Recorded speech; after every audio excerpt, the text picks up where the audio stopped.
សួស្តីអ្នកទាំងអស់គ្នាថ្ងៃនេះយើងមកស្វែងយល់អំពីលក្ខណៈនៃសម្ភារៈដែលយើងប្រើប្រាស់សប្តាហ៍ថ្ងៃនេះសម្ភារៈដែលយើងប្រើប្រាស់សប្តាហ៍ថ្ងៃវាមានច្រើនណាស់ហើយនៅក្នុងនេះយើងមិននិយាយទាំងអស់ទេយើងនិយាយប្រភេទមួយចំនួនក្នុងនេះយើងនិយាយ5ប្រភេទមានប្រភេទជាលោហៈដូចស្លាបព្រាដូចពូថៅដូចកាបិតដូចឆ្នាំងដែលយើងប្រើសម្រាប់ចម្អិនអាហារហ្នឹងគឺជាក្រុមប្រភេទលោហៈហើយក្រុមផ្លាស្ទិកយើងមានស្បៀក៏អាចមានផ្លាស្ទិកដែរមានថង់ដែលយើងប្រើប្រាស់ហ្នឹងហើយមានសម្ភារៈសិក្សាមួយចំនួនដែលពួកយើងកំពុងតែប្រើដើម្បីរៀនហ្នឹងក៏ធ្វើពីផ្លាស្ទិកដែរហើយមានច្រើនទៀតផ្លាស្ទិកគឺច្រើនជាងគេតែម្ដងទាក់ទងសម្ភារៈផ្លាស្ទិកហើយយើងមានសម្ភារៈជាសរសៃមានកៅអៅមានអីទាក់ទងកៅអៅទាក់ទងកណាត់យើងច្រើនហៅវាថាជាកណាត់ណាហើយមួយប្រភេទទៀតគឺក្រុមកែវដែលយើងញ៉ាំទឹកហ្នឹងហើយកែវយើងអាចយកទៅធ្វើជាសារធាតុជាវត្ថុអីផ្សេងទៀតដូចជាកញ្ចក់ទ្វារកញ្ចក់អួយឬកញ្ចក់ឡានអីហ្នឹងនិងចុងក្រោយគឺក្រុមសេរ៉ាមិកដូចយើងឃើញមានបំអិតហើយមានកឡមានថូអីនេះសេរ៉ាមិកយ៉ាងចានយើងភាគច្រើនគឺធ្វើពីសេរ៉ាមិកដែរហើយសេរ៉ាមិកគេប្រើសម្រាប់ធ្វើជាសម្ភារៈតាំងលម្អអីច្រើនណាឥឡូវយើងទៅមើលលក្ខណៈរបស់វាតែម្ដងយើងមើលលក្ខណៈរបស់សម្ភារៈទាំង5ក្រុមដែលយើងបានជជែកគ្នាហ្នឹងយើងមើលទី1សម្ភារៈលក្ខណៈរបស់សម្ភារៈដែលធ្វើពីលោហៈវាមានលក្ខណៈ4ទី1គឺផ្លេកលោហៈទី2ចម្លងចរន្តអគ្គិសនីបានល្អហើយនឹងកម្ដៅបានល្អទី3អាចផែបានទី4អាចហូបជាលុះបានហើយក្រុមផ្លាស្ទិកវិញវាជាផលិតផលបានពីប្រេងកាតវាមានទម្ងន់ស្រាលវាគ្មានគំនរឬពុកផុយហើយងាយធ្វើវត្ថុរាងផ្សេងវាឯសរសៃគឺវាអាចវិញឬក៏ត្បាញបានហើយអាចជ្រលក់ពណ៌បានចំណែកកែវគឺវាថ្លាមិនចម្លងចរន្តអគ្គិសនីហើយវាស្រួយដោយឡែកសេរ៉ាមិកគឺវាជាសម្ភារៈដែលធ្វើពីដីឥដ្ឋវាអត់ចម្លងចរន្តអគ្គិសនីទេវារឹងហើយអត់រងគំនរទេចំណុចរលាយរបស់វាគឺខ្ពស់ឥឡូវយើងមើលលក្ខណៈមួយហ្នឹងតាមប្រភេទនៃសម្ភារៈហ្នឹងម្ដងមួយជាមួយគ្នាណាអូខេឥឡូវយើងមើលលក្ខណៈរបស់លោហៈលក្ខណៈទី1របស់វាគឺផ្លេកលោហៈអញ្ចឹងលោហៈគឺវាមានលក្ខណៈផ្លេកលក្ខណៈចាំងរបស់វាណាទី2គឺវាចម្លងចរន្តអគ្គិសនីបានល្អអញ្ចឹងហើយទៅគេយកវាទៅធ្វើជាខ្សែភ្លើងសម្រាប់ផ្ដល់ចរន្តអគ្គិសនីយើងហើយខ្សែភ្លើងដែលនៅក្នុងសម្ភារៈអេឡិចត្រូនិករបស់យើងនៅក្នុងទូរទស្សន៍នៅក្នុងម៉ាញ៉េនៅក្នុងទូរស័ព្ទនៅក្នុងកុំព្យូទ័រគឺប្រើលោហៈដើម្បីចម្លងចរន្តអគ្គិសនីពីចំណុចមួយទៅចំណុចមួយទៀតវាចម្លងកម្ដៅបានល្អអញ្ចឹងសម្ភារៈដែលយើងប្រើសម្រាប់ចម្លងកម្ដៅដូចចម្អិនអាហារដូចអីហ្នឹងគឺយើងធ្វើពីលោហៈច្រើនណាមួយទៀតវាអាចផែបានគឺបានន័យថាវាអាចបដូររាងទៅជារាងផ្សេងទៀតបានដោយអត់បាក់បែកយើងហ្នឹងគឺភាពផែរបស់វាឧទាហរណ៍ដូចគ្រឿងអលង្ការយើងអាចធ្វើចេញបានន័យថាយើងអាចធ្វើវាទៅជារាងផ្សេងជាខ្សែកជាជៀនជាខ្សែដៃជាខ្សែជើងតែជាកវ៉ាល់ណាគឺយើងអាចបដូររាងវាបើសិនណាយើងពាក់ខ្សែកលើខ្សែកនឹងយើង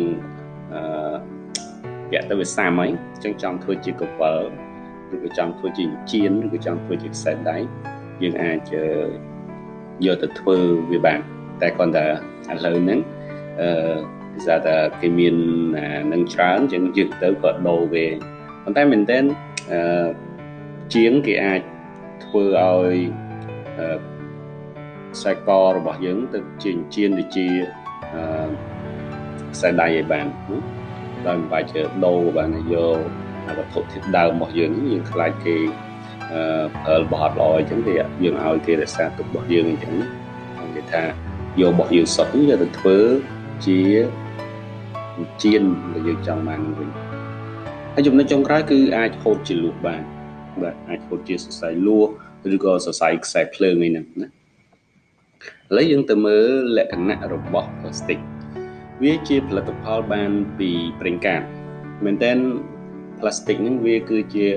កាកសំណល់បន្ទាប់ពីយើង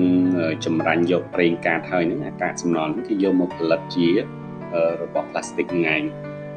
អញ្ចឹងហើយបានជាវាមានលក្ខណៈគ្រោះថ្នាក់ណាវាចេញពីរ៉ែមកវាជាកាកសំណល់ចេញពីរោងចក្រចម្រាញ់ប្រេងកាតមកណាហើយវាស្រាលទី2គឺវាស្រាលមើល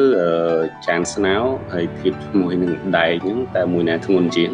ប្រកាសជាដែកធ្ងន់ជាងហើយណានេះគាត់ជារូបតំណាងទេ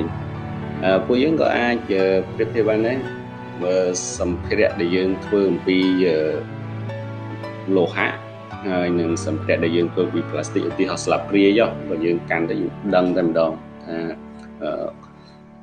ស្លាបព្រាដែលធ្វើពីលោហៈពីដែកហ្នឹងគឺវាធ្ងន់ជាងហើយស្លាបព្រាដែលយើងធ្វើពីផ្លាស្ទិកស្លាបព្រាជ័រគឺវាស្រាលជាងមួយទៀតវាគ្មានកំណត់ពុកផុយផ្លាស្ទិកនេះគឺវាយូរឆ្នាំរាប់រយរាប់ពាន់ឆ្នាំក៏វាអត់ទៅណាដែរ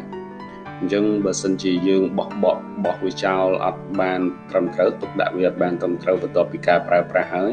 គឺបរិស្ថានយើងនឹងខ្ទេចតែម្ដងយើងមើលដូចនៅក្នុងរូបភាពនេះគឺដបផ្លាស្ទិកហ្នឹងគឺវាមិនដែតនៅក្នុងទឹកហ្នឹងណារាប់រយឆ្នាំអាយុវាវែងជាងយើងទៅទៀតណាអញ្ចឹងបើសិនជាយើងបោះវាចោលដោយ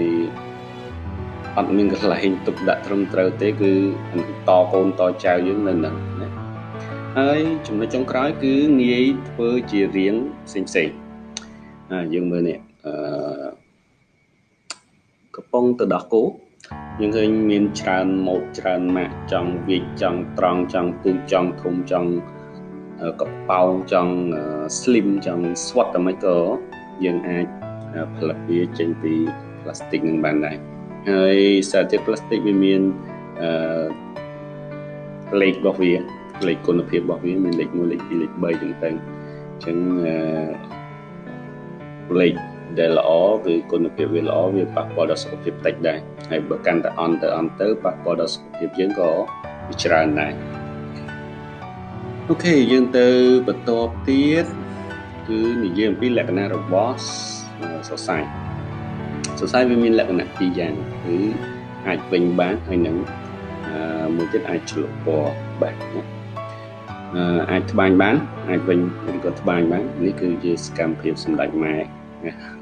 ត្បាញនេះសិប្បកម្មត្បាញជាហូលប្រមូលនៅស្រុកខ្មែរយើងណាអញ្ចឹងគេត្បាញពីសរសៃនេះគឺអាចផលិតពីសរសៃសូត្រអាចពីសរសៃកប្បាសអីចឹងទៅអញ្ចឹងគឺយកមកត្បាញបានត្បាញជាកណាត់ត្បាញជាកម្មាត្បាញជាហូលជាប្រមងជាសូត្រអីចឹងទៅហើយទី2គឺអាចឆ្លុះពណ៌បានគឺយើងអាចដាក់ចង់បានវាពណ៌ខៀវចង់បានពណ៌ក្រហមចង់បានពណ៌លឿងអានឹងយើងអាចឆ្លុះពណ៌វាបានចំណុចបន្ទាប់គឺសម្ភារៈធ្វើពីកែវវាមានលក្ខណៈថ្លាយើងអាចមើលធ្លុះបានធ្លុះពីម្ខាងទៅម្ខាងបាននឹងគឺលក្ខណៈរបស់កញ្ចក់ឬក៏យើងហៅថាកែវហ្នឹងឯងដូចអញ្ចឹងហើយបានយើងយកវាទៅធ្វើជាកញ្ចក់កពួរកញ្ចក់ទ្វារដូចអគារទំនើបនៅស្រុកខ្មែរយើងនៅពេញយើងគឺឥឡូវគេធ្វើពីកញ្ចក់ច្រើនមែនតើតាមហាងកាហ្វេតាមអីប្រើកញ្ចក់ច្រើនមែនតើវាអត់ចម្លងចរន្តអគ្គិសនីទេហើយចំណុចមួយទៀតគឺវាស្រួយអញ្ចឹងត្រូវការប្រយ័ត្នប្រយែងដោយកែវឬក៏របស់ផ្សេងដែលធ្វើពីកែវហ្នឹងគឺទុកដាក់ឲ្យប្រយ័ត្នប្រយែងមែនតើតែធ្លាក់បន្តិចគឺខ្ចាយអញ្ចឹងហើយបានជាសម្ភារៈដែលឬក៏ផលិតផលដែលធ្វើអំពីកែវហ្នឹងគេតែងតែមានលាក់សញ្ញារបស់គេដាក់លើប្រអប់ណាប្រាប់ថាហ្នឹងធ្វើពីកែវលើកប្រយ័ត្នប្រយែងផង តែមិនស្រួលហ្នឹងគឺបែកខ្ទេចខ្ទីអស់ហើយបាទទៅចំណុចបន្ទាប់ហើយក៏ជាសម្ភារៈចុងក្រោយដែរគឺ ceramic ទីមួយគឺវាធ្វើពីដីឥដ្ឋស្គាល់ដីឥដ្ឋទេពួកយើងបើនៅស្រុកស្រែចម្ការប្រកាសជាធ្លាប់លេងដីឥដ្ឋកាយដីឥដ្ឋនៅមាត់ត្រពាំងអីហ្នឹងយើងយកមកលុញធ្វើជាបើខ្ញុំវិញធ្លាប់លុញវាធ្វើជាគ្រាប់លុញធ្វើវាជាគោក្របីឬក៏ធ្វើជារាងអីផ្សេងធ្វើជាកូនផ្ទះអីចឹងceramic នេះដីឥដ្ឋនេះគេអាចយកមកធ្វើជាសម្ភារៈប្រើប្រាស់ដូចថូដូចអីដែលយើងបានជជែកខាងដើមជាចានជាអីគេហៅសូនតើតើសិល្បៈនៃការធ្វើអាហ្នឹងគេហៅសូនរូបទៅជារូបសំណាកឬក៏ជាថូឬក៏ជាចានឬក៏ជាសម្ភារៈផ្សេងគឺសិល្បៈសូនហ្នឹងវាអត់ចម្លងចរន្តអគ្គិសនីទេហើយវារឹងហើយក៏មិនរងកំណត់ផងដែររឹងមិនរងកំណត់ហ្នឹងដូចស្តៀងទៅនឹងលោហៈមិញដែរគឺពេលដែលវានៅជាមួយភ្លៀងនៅជាមួយខ្យល់វាមិនងាយនឹងខូចខាតទេវានៅបានយូរឆ្នាំណាស់ណាដូចក្បឿងដែលធ្វើអំពីដីឥដ្ឋធ្វើអំពី ceramic ហ្នឹងគឺយើងប្រក់បានរាប់សិបឆ្នាំសឹងរាប់រយឆ្នាំក្បឿងនៅនឹងខ្លាចតែយើងវាត្រូវនឹងរបស់រឹងខ្លាំងដែលធ្វើវាបែកធ្វើវាអីតែបើតើតើនឹងអាកាសធាតុតើតើនឹងអីក្តៅសើមហ្នឹងគឺវាមិនងាយទៅណាទេពីនឹងហើយចំណុចចុងក្រោយគឺវាមានចំណុចរលាយខ្ពស់អញ្ចឹងត្រូវភ្លើងធ្វើអីគឺអត់អីទេយកចានដែលធ្វើពី ceramic នេះយកមកហើយធ្វើគេនេះពងទាពងមាន់អាំងពងមាន់អាំងគឺធ្វើពងមាន់អាំងបាទអញ្ចឹងលក្ខណៈរបស់សម្ភារៈយើងទាំង5គឺខ្ញុំសង្ខេបតែប៉ុណ្ណឹងអញ្ចឹងបើសិនជាចង់មើលឡើងវិញជាខាងទៅចំណុចខាងដើមយើងមើលលក្ខណៈរបស់សម្ភារៈទាំង5ហ្នឹងមកគឺឃើញមានលោហៈមានលក្ខណៈ4យ៉ាងប្លាស្ទិក4យ៉ាងសរសៃ2យ៉ាងកែវ3យ៉ាងហើយនិងសេរ៉ាមិក4យ៉ាងអូខេអញ្ចឹងមេរៀនក្រោយជួបគ្នាម្ដងទៀតយើងនឹងជជែកគ្នាអំពីចំណែកថ្នាក់រូបធាតុបាទសូមអរគុណ